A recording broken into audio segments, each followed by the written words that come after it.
The battle for te reo Māori has been fought by generations. From our smallest towns to our biggest cities, on televisions, in schools, workplaces and homes. We each have a story or memory of te reo.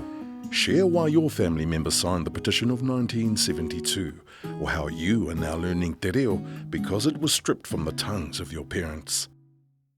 Maybe you were there in the resurgence of the 80s when kohanga reo were being set up across the motu. Going to your first kura reo, seeing te reo in the supermarket or on the train for the first time. Waiata Māori breaking records and Disney movies released in te reo.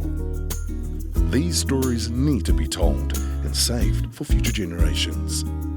Kia kore e ngaro. Share your story to storiesoftereo.nz.